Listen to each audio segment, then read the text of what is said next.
Bonsoir à tous, bonsoir à toutes, comment ça va? J'espère que vous allez au mieux de votre forme, vraiment, et si ça va pas bien, eh bien courage, les choses finissent toujours par aller mieux. Dans cette vidéo, je vous propose une nouvelle conférence de presse traduite avant match.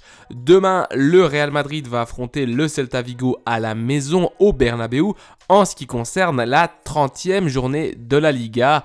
On verra que Ancelotti avait quand même besoin de parler, il a dit pas mal de choses intéressantes et surtout il a un petit peu ragé contre le calendrier. Let's go!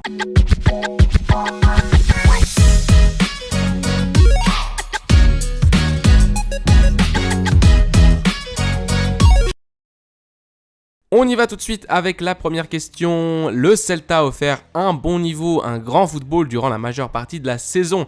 À quel point le match de demain sera-t-il difficile? Carlo répond oui, nous avons beaucoup de respect envers cette équipe qui joue bien en ce moment, elle a une bonne dynamique. Ces derniers temps, elle a une bonne organisation, bien définie sur le terrain. Également des individualités comme Aspas ou Gabri Veiga. Gabri Veiga vient au Real Madrid, frérot. Et donc, une équipe que l'on doit respecter et essayer de faire de notre mieux pour gagner. Question numéro 2, on connaît l'adversaire des demi-finales. Je ne sais pas si vous avez regardé le match contre le Bayern. Est-ce que cela vous a surpris que Pep Guardiola soit devenu plus défensif ? Que la possession ne soit plus aussi importante pour lui, qu'il joue maintenant avec un défenseur central en tant que pivot. Comprenez-vous ce changement chez un Guardiola qui a toujours misé sur la possession et qui a toujours misé sur le contrôle? Carlo répond oui, je crois que c'est une équipe qui a un peu changé mais qui reste très forte comme toujours. Mais avec davantage d'individualité, ils ont un attaquant comme Haaland qui marque beaucoup de buts. Ce n'est pas qu'on doive changer le dispositif dans ce genre de match va être le même, tu dois essayer d'être meilleur que l'adversaire, point à la ligne. Troisième question, on est un peu dans la même situation que l'année passée, on donne Manchester City comme favori, vous en pensez quoi au vu de ce qui s'est passé au Bernabéu la saison passée? Carlo répond, je ne sais pas, ce n'est pas un thème qui me passe par la tête, si on est favori ou non. On doit savoir, et on le sait, que l'on se trouve tout près d'une finale, et qu'il s'agit d'un adversaire très fort, qu'il s'agit d'une éliminatoire très équilibrée, et on verra ce qu'il se passe. Prochaine question, question numéro 4. On est toujours dans la même situation avec le calendrier. Durant les 11 prochains jours, avant la finale de la Coupe, 4 matchs, et j'aimerais te questionner au sujet du championnat national de la Liga. Vous avez toujours dit que vous continueriez à lutter jusqu'à ce qu'au niveau mathématique, cela ne soit plus possible. Si l'Atlético de Madrid gagne au Camp Nou ce week-end, les probabilités de continuer à lutter pour le titre augmenteraient-elles? Carlo bug un peu. Oui, comme ci comme ça. Je t'ai déjà répondu. Nous, on doit faire notre part et lutter jusqu'au dernier match. Aussi parce que je crois que l'équipe a une bonne dynamique et chaque match est bon pour confirmer cette dynamique ou alors pour revenir un peu en arrière. Alors les objectifs des matchs de Liga sont 1. Lutter jusqu'à la fin et 2. De maintenir cette bonne dynamique. Après les 2 matchs contre Chelsea et celui face à Cadiz, l'équipe va très bien. On doit le montrer durant les matchs de la Liga jusqu'à la finale de la Coupe du Roi. Le calendrier, c'est un calendrier, on l'a dit beaucoup de fois, c'est un calendrier qui objectivement n'a aucun sens.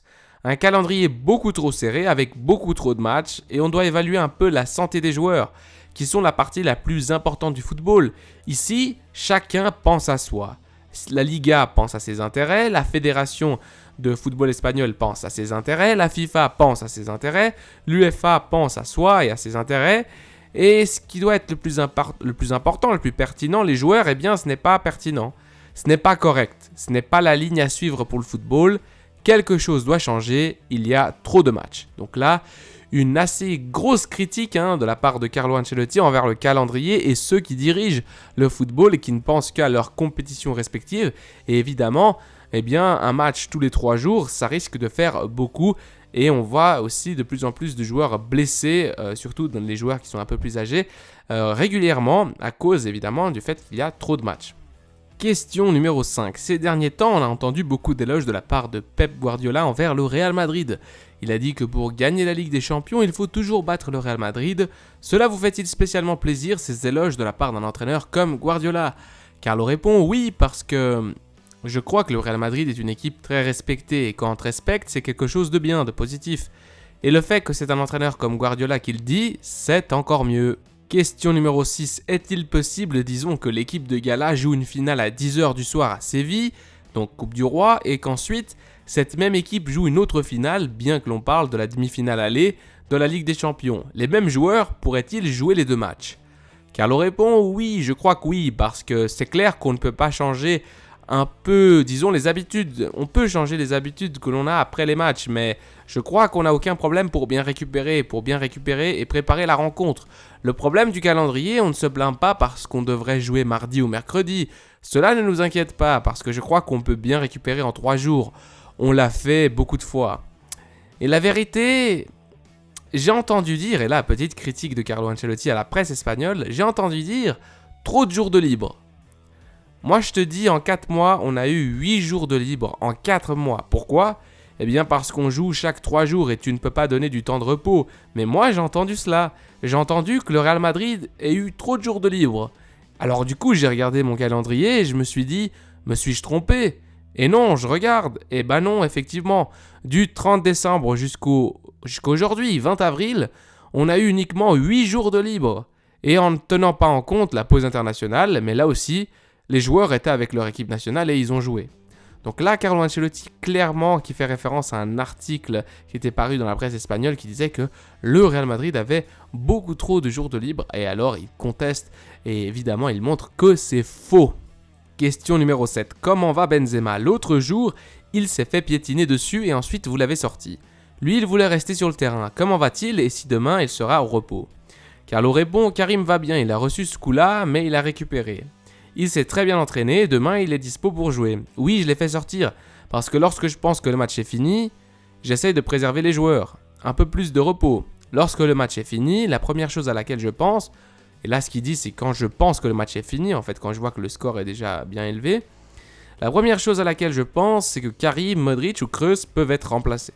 Question suivante, question numéro 8. L'autre jour, Benzema voulait rester sur le terrain en Ligue des Champions, tout comme Kroos et Modric semblent avoir accepté qu'il vaut mieux ne pas toujours jouer toutes les minutes. Pensez-vous que c'est plus dur à accepter pour Benzema, ce rôle-là, de ne pas jouer tout le temps? Carlo répond, je crois que non. Ce qui est important, c'est de bien l'expliquer. J'ai parlé avec lui, avec Karim, et je lui ai expliqué que si je peux lui enlever des minutes, je vais le faire. Si le match est plié, donc en gros le match est terminé, cela ne fait pas sens que Karim continue à jouer. Surtout s'il souffre d'un petit problème, comme l'autre jour, il avait reçu un coup. J'ai parlé avec lui et il l'a compris parfaitement. Question suivante, question numéro 9. Vous avez mentionné le nom de Gabri Veiga avant. Je ne sais pas si vous l'avez observé ces derniers mois, c'est un nom dont on parle beaucoup. Est-ce un footballeur qui vous plaît? Carlo répond oui, il me plaît. Il s'agit d'un excellent footballeur, comme l'est également Iago Aspas. Ce sont des joueurs de qualité qui ont quelque chose de spécial et qui sont en train de très bien jouer. Question numéro 10. Vous avez parlé du nouveau City pour le Real Madrid. Quelle version convient le mieux? Le City de l'année passée qui avait plus le ballon ou celui-ci où cela ne dépend pas et le Real Madrid doit simplement préparer au mieux le match à sa manière et voilà. Carlo répond, je pense que Madrid et City ce sont des équipes qui peuvent jouer de plusieurs manières distinctes par la qualité de leur effectif. Je ne pense pas que City ou Guardiola aient complètement changé leur style de jeu. Je pense seulement que le fait d'avoir un attaquant si fort, il parle de Haaland, la manière d'attaquer change un peu en comparaison avec le passé. C'est seulement ça. City peut faire un match de possession sans problème comme il peut faire un match en transition parce qu'ils ont toutes ces qualités. Question numéro 11. Est-ce qu'on regarde par le rétroviseur en Liga avec l'Atlético Madrid qui vient très fort? A-t-on peur qu'il puisse venir voler la 2e place? Carlo répond, l'Atlético de Madrid va lutter jusqu'à la dernière minute pour obtenir la 2e place, qui est une place importante. Clairement, lorsque tu n'as pas la possibilité d'arriver premier, évidemment, tu veux rester second. Ils sont sur une très bonne série et en plus, c'est une équipe qui joue très bien au football. Question numéro 12. Rodrigo a des chiffres brillants en Ligue des Champions et en Liga, ces chiffres ne sont pas aussi bons. Avez-vous une explication quelconque et avez-vous déjà eu un joueur qui s'est senti aussi à l'aise dans une compétition aussi dure que la Ligue des Champions? Carlo répond, je pense que c'est un hasard. Rodrigo est en train d'avoir un haut rendement durant les matchs, que ce soit des matchs de Liga ou de Ligue des Champions. Il s'est plus démarqué dans les matchs de Ligue des Champions en marquant davantage les différences avec des buts. Et peut-être en Liga en participant plus au jeu collectif de l'équipe. Nous arrivons gentiment à la question 13. Allez-vous davantage faire tourner l'effectif demain en privilégiant une compétition par rapport à une autre? Carlo répond, en ce moment la rotation dépend uniquement pour donner un peu de repos aux joueurs que je vois un peu fatigués. Et deuxièmement, pour essayer d'avoir le plus de joueurs possible en bonne forme physique. Je dois donner des minutes à certains joueurs pour avoir mes joueurs en forme sur le plan physique pour la dernière partie de la saison. Question 14 et avant-dernière question, Galtier, l'entraîneur du PSG, le Paris Saint-Germain, qui est beaucoup critiqué, a dit qu'il était déjà en discussion avec la direction sportive afin de planifier la prochaine saison. Êtes-vous aussi en discussion avec la direction, en train de la planifier, de parler de certains noms pour la saison prochaine du Real Madrid? Carlo répond non parce que la saison est déjà planifiée. On en avait déjà parlé avant et en ce moment ce n'est pas un thème. Je pense que Carlo n'a pas vraiment aimé cette question-là. Nous arrivons à la dernière question. Au niveau défensif, l'équipe a eu de la peine à démarrer, mais en ce moment elle traverse un très bon moment. D'ailleurs, depuis la dernière pause internationale, l'équipe a uniquement encaissé face à Villarreal et le Real Madrid n'a pas pris de but face aux autres 5 équipes. Quelle est la clé de ce grand moment défensif? Carlo répond oui, c'est vrai, je pense qu'on est plus solide et je crois que cela dépend beaucoup du moment de la saison. On est dans un moment très important de la saison et je crois que les joueurs sont davantage focalisés dans l'aspect défensif, surtout parce que ça a été la clé l'année passée. Et cela peut être à nouveau la clé cette année. Donc en gros, Carlo qui dit, si on défend bien, on a plus de chances de l'emporter. Cette vidéo touche à sa fin, merci beaucoup de l'avoir écouté, on est ensemble, le Real Madrid demain va devoir donc gagner pour rester dans une dynamique positive, dans une confiance qui va leur permettre de bien s'engager sur cette route qui se dirige tout droit vers les demi-finales de Ligue des Champions. Il y aura aussi évidemment cette finale de Copa del Rey. Je vous dis au revoir, je vous embrasse fort. Pour tous les gens qui sont abonnés, encore merci 1000 fois. Pour les gens qui seraient tombés sur ce contenu un peu par hasard, pensez à vous abonner si cela vous a été utile. À la Madrid y nada más, prenez soin de vous et de votre famille. Allez, ciao!